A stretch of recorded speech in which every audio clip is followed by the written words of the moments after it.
৭৪-এর দুর্ভিক্ষ, ১৫ আগস্ট পরবর্তী অনিশ্চিত গন্তব্য, রক্ষী বাহিনীর দমন পীড়ন ও ৩ নভেম্বরের অভ্যুত্থান পরবর্তী এদেশের এক অনিবার্য বাস্তবতা।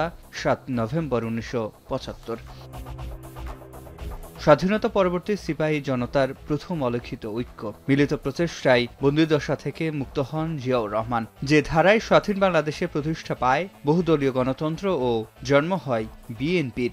শহীদ প্রেসিডেন্ট জিয়াউর রহমান যে ছিল মানুষের আশার ভরসার স্থল, সেই জিয়াউর রহমানকে বন্দি করা হয়েছিল মানুষ, সিপাহী জনতা একসাথে যেয়ে তাকে বন্দিশালা থেকে মুক্তি করে তাকে নিয়ে ঘাড়ে, আমরা তো দেখেছি, এটা তো আমরা দেখার মানুষ, তো আমরা তো ঘাড়ে করে নিয়ে তারা আনন্দ করেছে।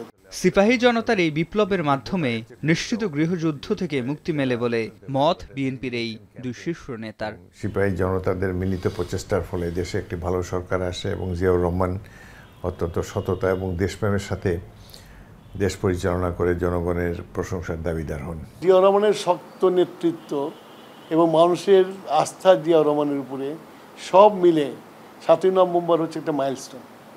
৭ই নভেম্বর না হলে, আর জিয়ার উত্থান না হলে হয়তো বাংলাদেশে অন্যরকম একটা বাংলাদেশ দেখতাম আমরা, হয়তো একটা গৃহযুদ্ধওয়ালা বাংলাদেশ দেখতাম আমরা। প্রবীণ এই রাজনীতিবিদ মনে করেন, সে সময়ের চলমান পরিস্থিতি নিয়ন্ত্রণ ও সেনাবাহিনীকে শৃঙ্খলায় ফেরাতে জিয়াউর রহমানই ছিল ভরসা। ৭ই নভেম্বর সেনাবাহিনীতে কিছু বিশৃঙ্খলাও হয়।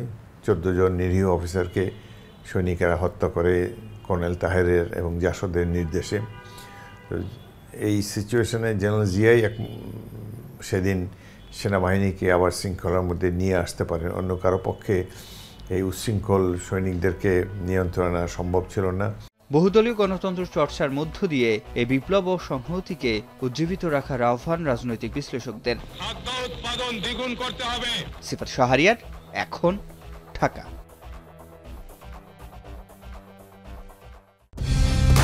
কালার এক্সপার্ট, জর্জ স্যাপ এবং মাইল্ড অন হ্যান্ডস টেকনোলজি সমৃদ্ধ অরিক্স ক্রিস্টাল ওয়াশ আপনার লন্ড্রি এক্সপার্ট।